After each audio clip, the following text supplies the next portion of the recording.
Hey everyone, welcome back to the show. We're thrilled to have you here with us today. Today we're diving into a fascinating topic. Women who have given birth to an incredible number of children, sometimes even more than 30. Yes, you heard that right, more than 30 children. You might be thinking, wait, what? And trust me, I had the same reaction. It's almost unbelievable, isn't it? Throughout history and across the globe, there have been remarkable instances of women having exceptionally large families. These stories span continents and centuries, showcasing the incredible diversity of human experiences. These stories offer a glimpse into different cultures, societal norms, and the extraordinary capacity of the human body. They reveal how different societies view family, motherhood, and the role of women. We're talking about women from various corners of the world, Russia, Chile, and more, each with a unique story to tell.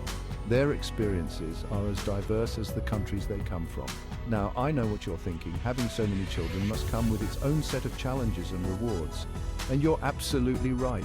The logistics alone are mind-boggling. From the logistics of feeding and clothing a small army to the sheer joy of a bustling household, these mothers have experienced it all. Imagine the daily routines, the endless chores, and the constant activity. So, get ready to embark on a journey that celebrates the strength, resilience, and love of these incredible mothers.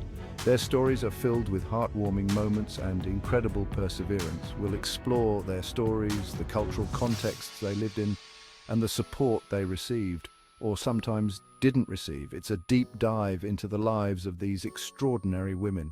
Buckle up, because you're in for an eye-opening ride. This journey will not only inform but also inspire you with tales of human endurance and the boundless love of mothers. Let's start our journey in 18th century Russia with Valentina Vassiliev, a woman whose story is both astonishing and inspiring. Valentina holds a record that's hard to fathom. She gave birth to 69 children. Yes, you heard that right, 69 children over the course of her life. You heard that right, 69. This incredible feat has left many in awe and wonder. Can you imagine having that many siblings? The sheer number is mind-boggling. I can barely keep track of my nieces and nephews, let alone 68 siblings. Valentina and her husband, Fyodor Vassiliev, were peasant farmers. They lived a humble life, working the land and raising their enormous family. They lived in a time when large families were common, but Valentina's story is truly exceptional. Her ability to manage such a large household is nothing short of extraordinary. She gave birth to 16 pairs of twins, 7 sets of triplets, and 4 sets of quadruplets. The frequency of multiple births in her case is truly remarkable. Sadly, not all of her children survived infancy, which was sadly common in those times. Infant mortality rates were high, and many families faced such heartache. But even so, raising a family that large is truly remarkable. The strength and dedication required to care for so many children is unimaginable. Valentina's story was documented by a monastery and later mentioned in a publication called The Gentleman's Magazine. This documentation has allowed her story to be passed down through the ages. It's a testament to her strength and resilience, and a reminder of the diverse and often surprising stories that history holds. Valentina Vassiliev's life is a powerful example of human endurance and the incredible capacity of a mother's love. Now let's fast forward to the 20th century and travel to Chile. This is where we meet Leontina Albina, a woman who claimed to have given birth to 64 children. Now, there's a bit of mystery surrounding Leontina's story. While she had birth certificates for 55 of her children, only 40 were officially confirmed. Regardless of the exact number, it's clear that Leontina had an extraordinary experience of motherhood. Living in a time of significant social and political change in Chile, Leontina's story gives us a glimpse into the lives of women in a different era. Her story, like Valentina's, raises questions about the resources and support systems available to mothers, especially those with exceptionally large families. Section 4. Government assistance and cultural support systems, a global perspective. Now let's talk about the elephant in the room. How do these women even begin to manage such large families, especially in terms of resources and support? It's a question that has intrigued many and has different answers depending on where you look. Well, it varies greatly depending on the country and the time period. Each region has its own unique way of dealing with the challenges of large families.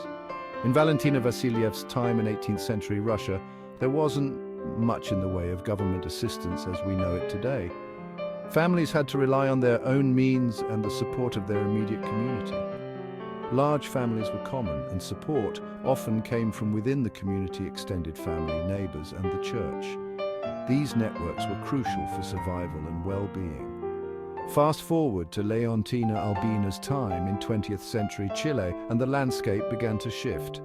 The role of the government started to become more prominent in providing support. Government started to implement social welfare programs, including financial aid and healthcare, to support families, especially those with many children. These programs aimed to alleviate some of the burdens faced by large families. However, access to these programs varied, and often large families still relied heavily on their own resourcefulness and community support.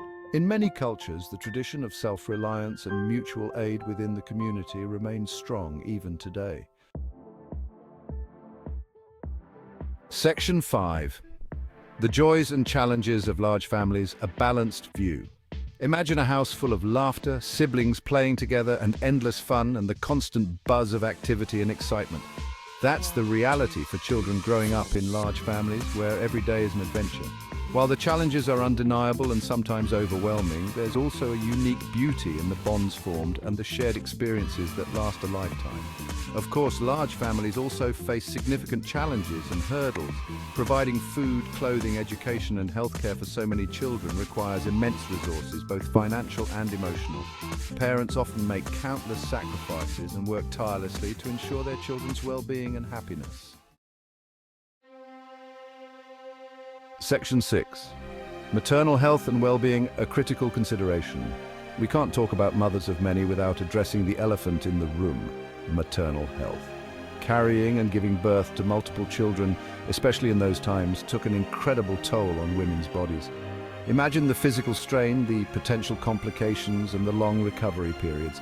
It's a testament to the strength and resilience of these women that they endured and often thrived despite these challenges. Sadly, maternal mortality rates were much higher back then, highlighting the risks associated with childbirth in those eras.